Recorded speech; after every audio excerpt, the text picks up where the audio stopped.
How's it going, everybody? We're here today on the Trial and Error podcast, a podcast where we try things out and make a lot of errors. I'm one of your hosts. My name is Dan. I'm the other host. My name is Connor. And in the corner, we have our producer, Aaron. And on the floor, we have our emotional support dog, Nelly. Yeah, she's All doing right. a great job so far. What are we drinking?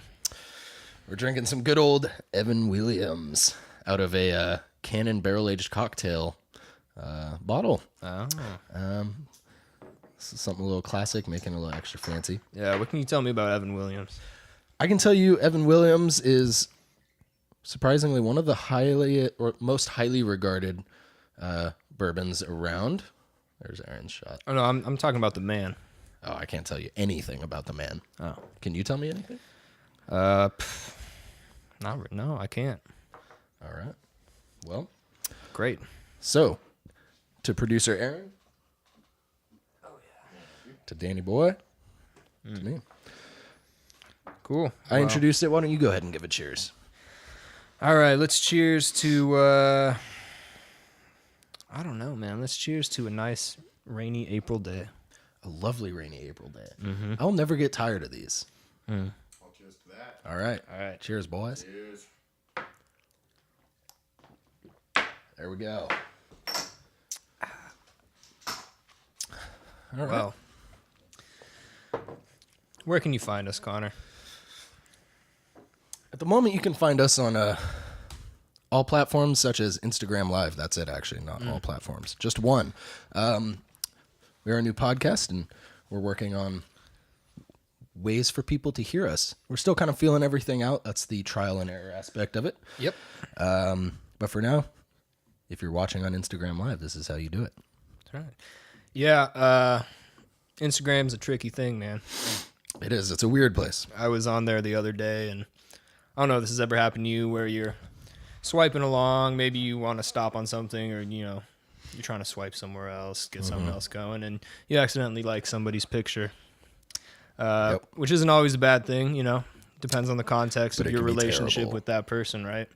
So the other day I was so incredibly close to liking this series of 10 photos of this girl's child who I've known this girl since middle school. I've known her a long time. We were never great friends or anything. What were the photos? Well, more context. I haven't talked to her in probably 10 plus years. And these were 10 photos of her young child taking a shower. Oh, no. Well, okay, You know, continue, but I have something to say on that. I mean, front. that's ridiculous. if she was my friend, it would be very nice for me to like that. Just, oh yeah, you know, your kid's clean. You have a clean child, and I think everybody likes a clean But child. why do people even post those photos?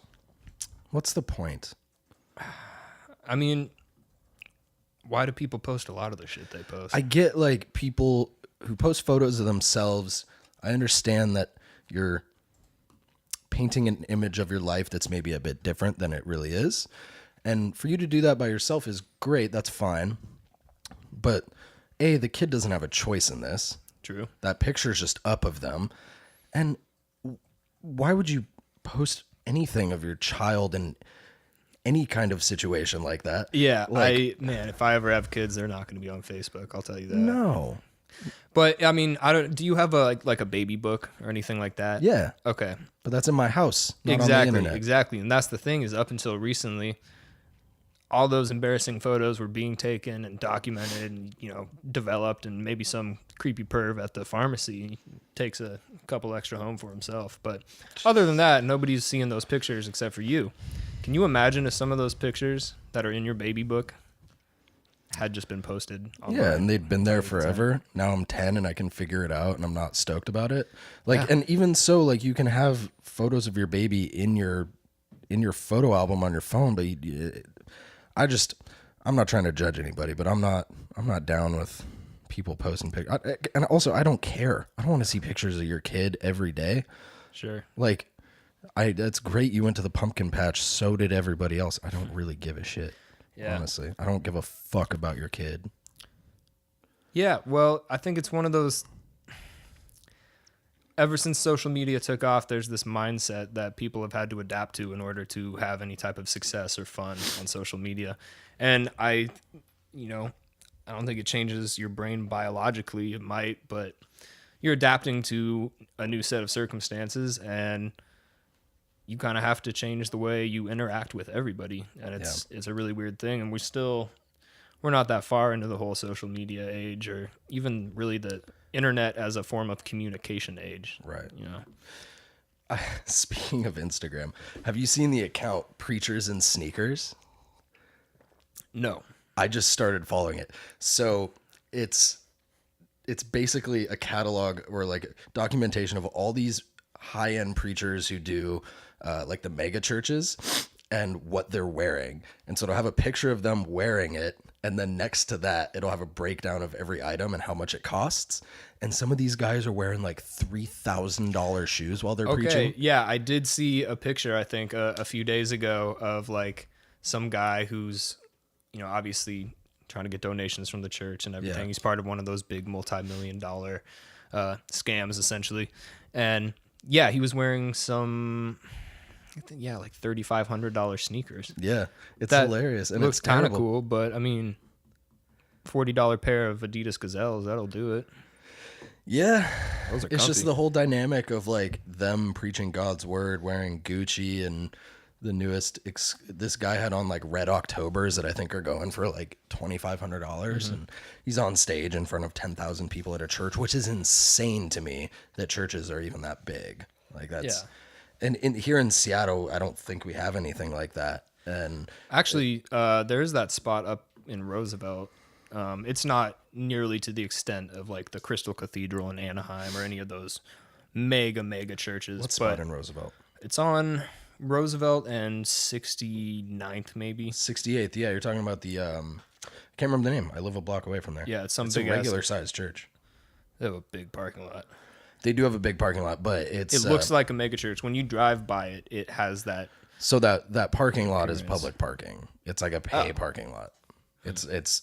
People from the church get free parking there, but it's a pay parking lot. But I don't know if if the church owns it and they're charging for parking there and bringing in money, that might be different. But Yeah, I mean, yeah, if you haven't, check out Preachers in Sneakers. I think they're fairly new. When I started following them, I think they had like 200,000 followers or like 100,000, and now it's started going up, and it's pretty interesting to see. And I don't know. I love those channels that kind of put people on blast like that, like Fake Watch Busta. Have you ever seen him? what? Fake Watch Busta. So this guy, he's like a watch expert, and he'll find photos of rappers wearing fake watches, and he'll put that picture next to the photo of a real model, and just like call out all the differences on it. And he's called out so many big names. It's hilarious. Damn. It's awesome. Yeah, I mean, speaking about big churches, it's been like a week since the Notre Dame fire. Yeah. I am curious what your opinion is of that whole thing. I mean, I think from what I know, I don't know a ton about it, but they were doing construction on it. They were like doing some renovations, and I think the fire is related to that, which sucks. It's probably somebody welding or something like that.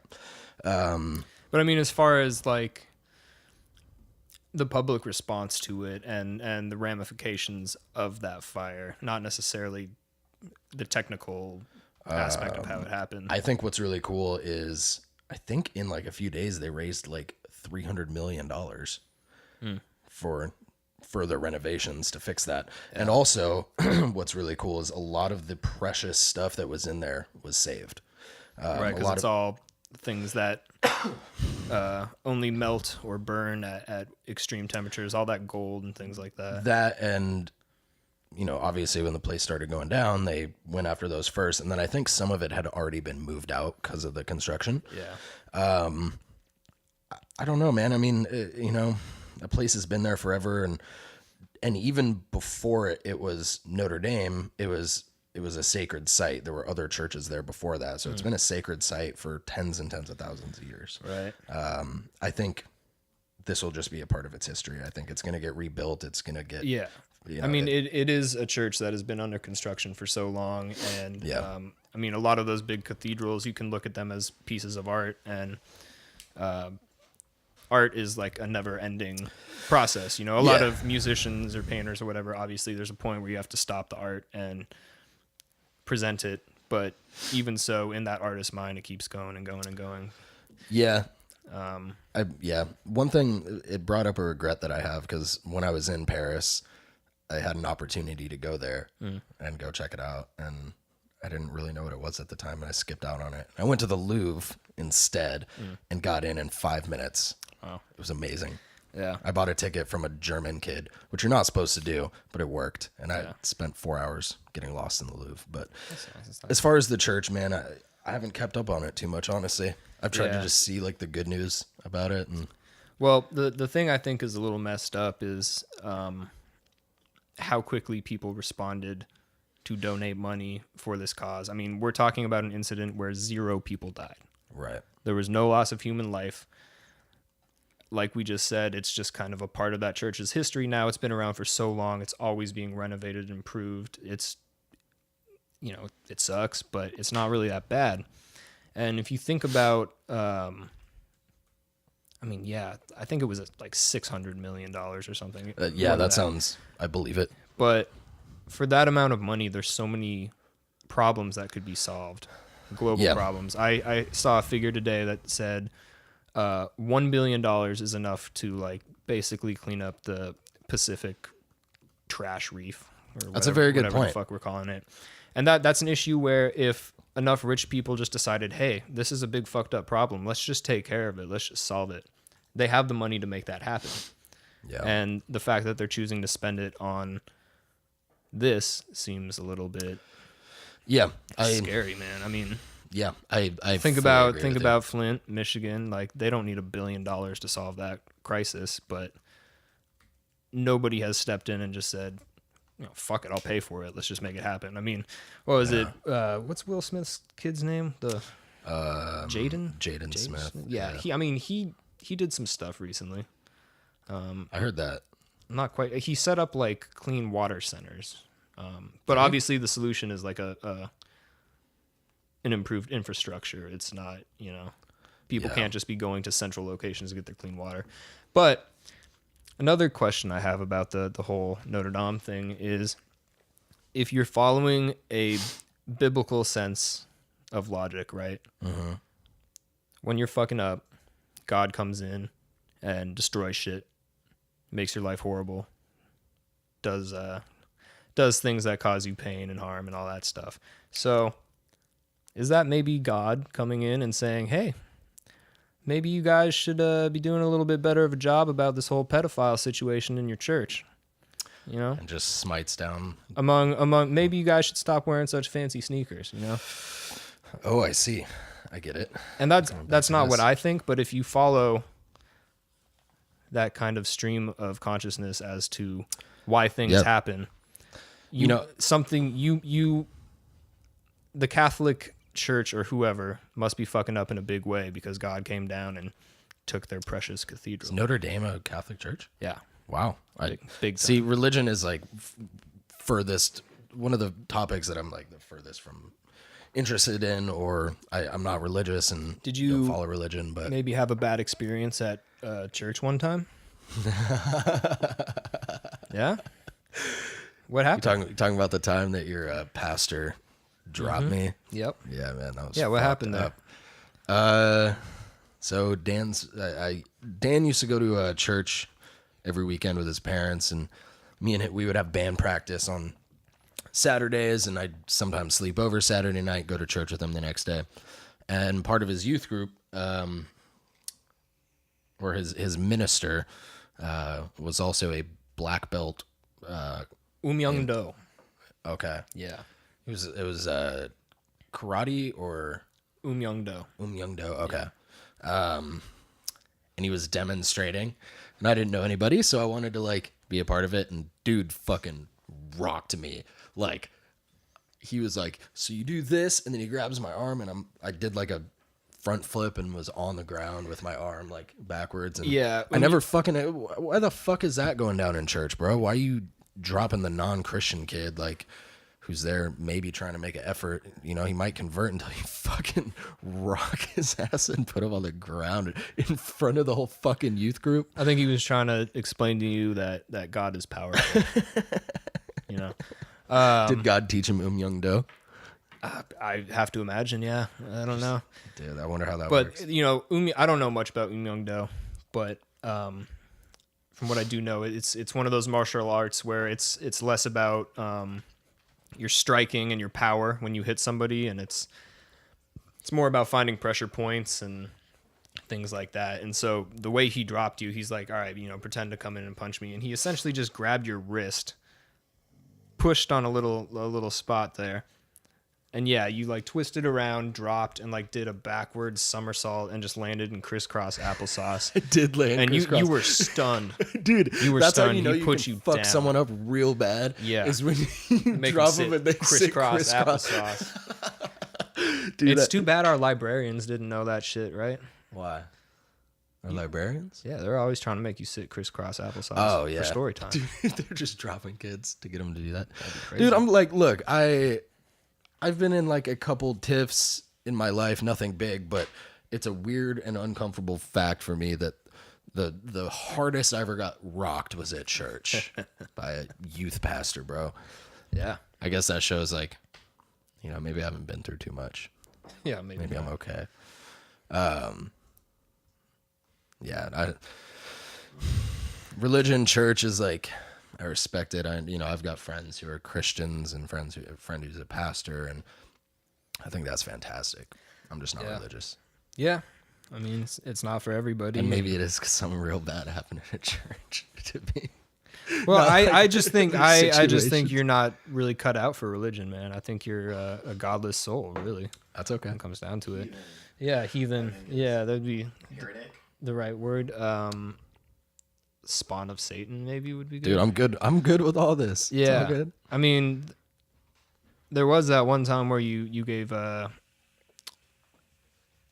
was it? You gave Judaism a chance. I did. Yeah. All my good friends were Jews. I Isn't lived that around right, Jews. Seth? Yeah, man. Yeah. Yeah. We won't go into that. We won't. Dude, Maybe not today. back onto Instagram. All right. You and I the other day, I don't want to talk more about something you and I got into the other day. Soap shoes. And soap the shoes. forgotten culture of soap shoes. Right. Because rollerblades aren't cool enough, skateboarding is not cool enough. Is it verified that there ever was a period in time where people were actually really into soap shoes? Like, other than people who did it, like, you would see somebody soaping on the sidewalk and be like, damn, I don't think if so, bro. only I could pull off those sweet moves. I don't think so. I think I'm looking it up right now. So, I mean, everybody involved is essentially just hyping themselves up Yeah. and saying it's the forgotten art of soaping or whatever it is. It's like, It's that one guy. I'm trying to find his name. is he the last? Aaron, will you bring that up? Will you find out the soap shoe star? Yeah. Dude, this guy's a trip. He's also I think Las Vegas's best pickup artist. He is. Did you watch the video I sent I you did. of him? It was He's just trying to get girls at Whole Foods. is the dumbest shit I'd ever seen. It's so stupid. It was so bad. But it's like the dude's persona is like magnetic. Like, I don't know what it is. There's something about this guy where I just want to watch. Like, there needs to be a show about him. There needs I to agree. be. I agree that he's very entertaining, but I think we're mostly attracted to him for negative reasons. You know. Yeah. I think he's not admirable in any way. no, and I think Well, his courage is actually. I think he's extremely. Is this it? Yeah. Yes. Oh man. Dude, this guy is a fucking legend. Soaping. How did that name originate? I think it's because it's like having a bar of soap in the middle of your shoes. Because they're slippery. It's like. So, Okay. Aaron, do you know what soap shoes are? Yes. I'm Okay. familiar. I mean, it sounds like a hardcore drug, right? It does. Hey, but I man. think it's a hardcore lifestyle. Will you play that Hey. video? You want to go soap after school, man? Go to the park. It's like bath salts. Yeah. It's way more hardcore though. Dude, yeah. Secret underground footage. The shit's fucking hardcore because you could just, like, the dude was in Whole Foods soap shoeing. And then next I thing you get know, it. he's on his I get feet. it. Look at this. I mean, yeah, but it'd be much cooler on a skateboard. For all my fans out there who still believe. Damn. Wonder how many views this has. How many fans he's got. That is a gnarly rail. That is impressive. That takes a lot of balance and like obviously a lot of fails for you to hit a rail that big, but like dude, he's going so slow. yeah, I don't know. I feel like I don't think the soap's enough. I think he needs some wax. I feel like we were able to accomplish the same effect on the morning after it had rained all night, just on a nice piece of wood. That's what I was gonna say. And we didn't have special shoes. Listen, for that. at least at OV, I don't know if other schools did it too. We were the original soapers. Yeah. We didn't even need special shoes, bro. Yeah. All we needed was it had to be wet. And this is get Seattle, on it's always wet, dude. Yeah, you get on the wood, or you get on the balance beams. We had a squiggly balance beam. Yep. That one was good.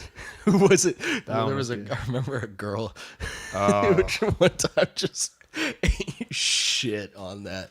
She was like trying to hang with us and trying to. So our elementary school was a post-elementary school. It was a gathering place to smoke marijuana and drink and do all kinds of things. A lot of tomfoolery happened in that school playground. Yeah. But yeah, one night we were out with a couple of girls and we were all getting fucked up at the park and I don't know, we were playing some game like maybe freeze tag or something stupid like that. And this girl is running away from somebody and just comes running straight towards us, does not see the balance beam that is about 1.5 feet off the ground. And I remember she had this like really goofy smile on her face, and then she just made contact, ate shit into the fucking wood chips, and she was holding it together. She was being a champ, but she was so close to just crying and losing it. Yeah. I went there yesterday. Oh yeah? Yeah, I was shooting hoops. Really? Yeah.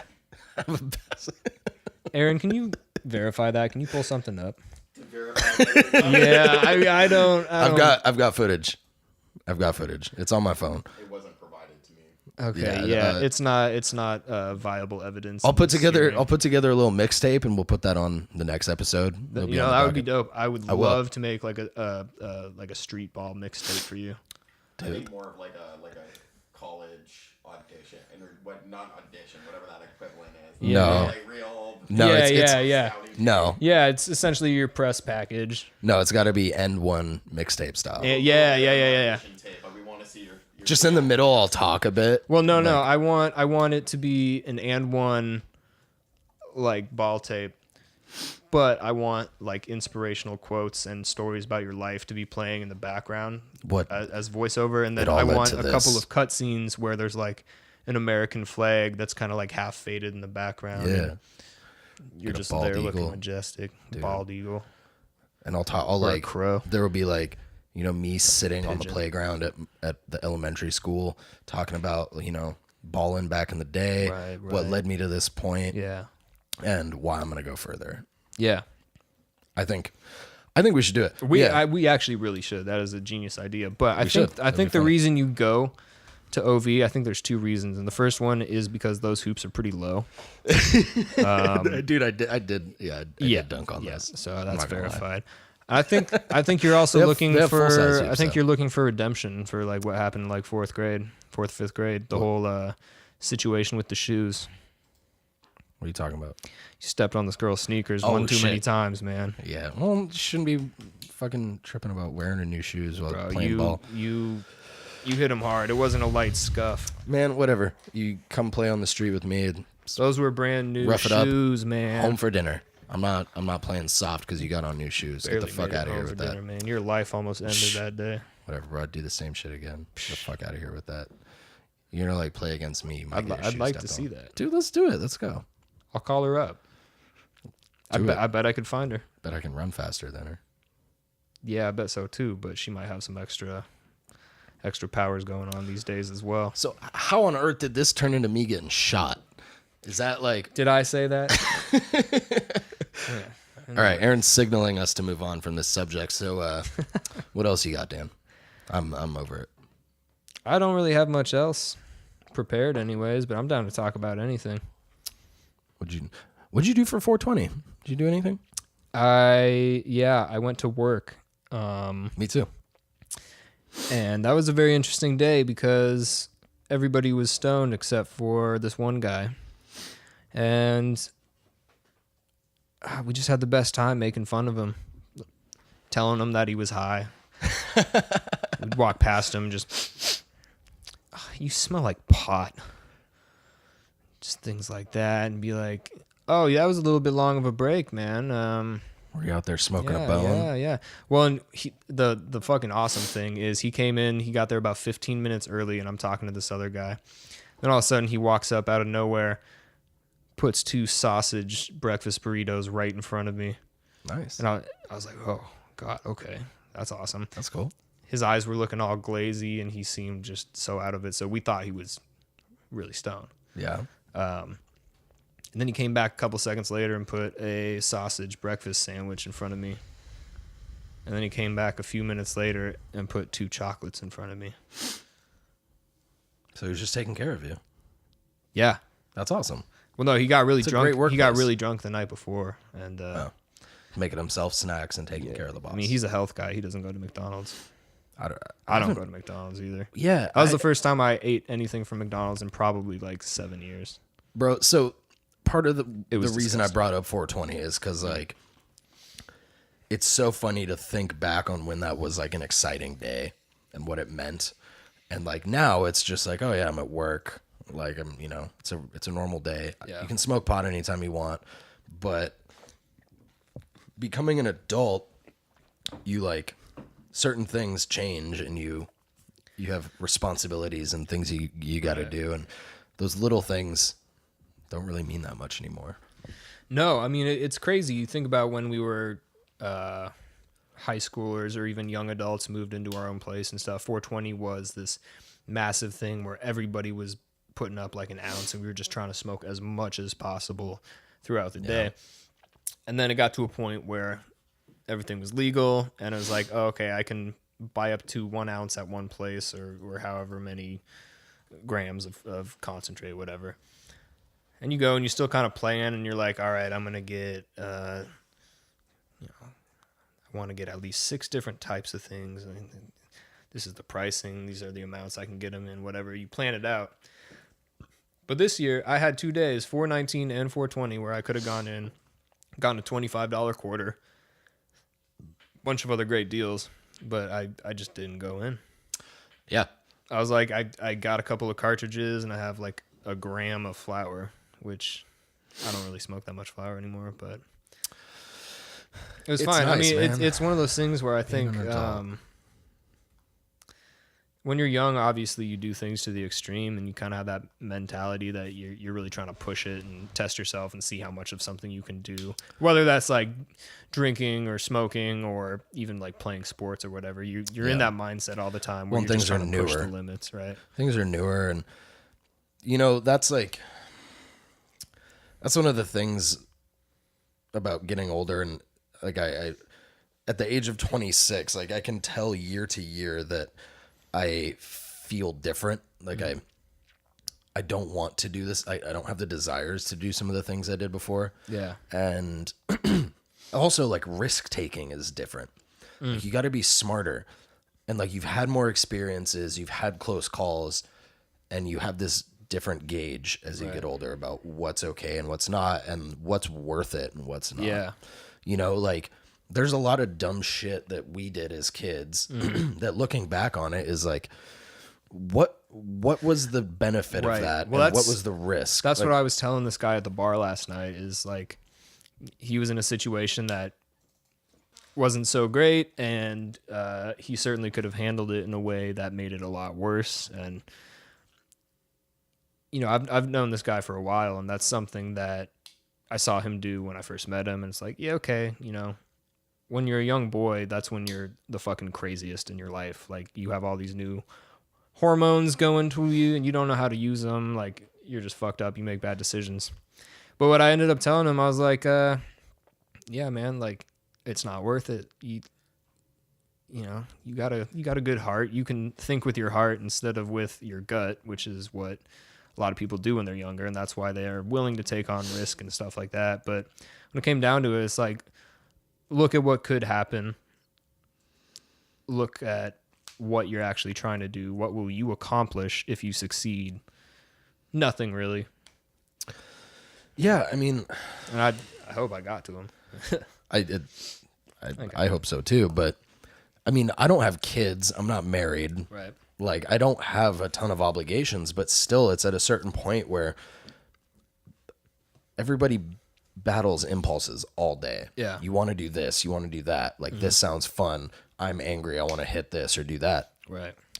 And you have to become successful at battling that and going, okay, like, you know, if I confront this person because they cut me off, or like, here's a good example. The other day, I live near a Whole Foods.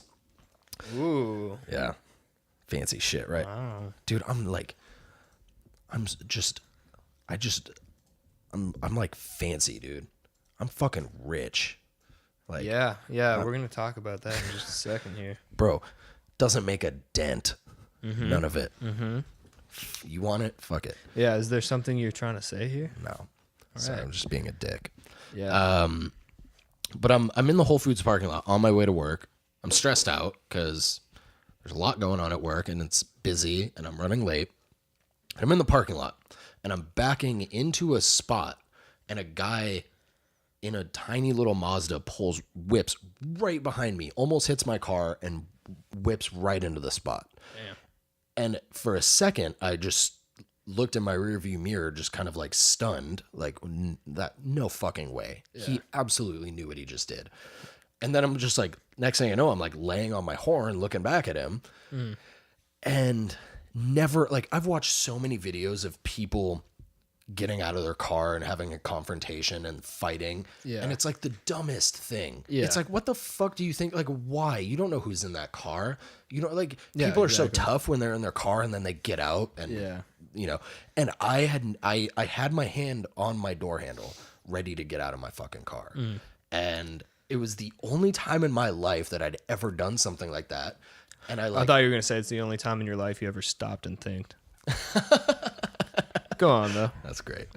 Yeah.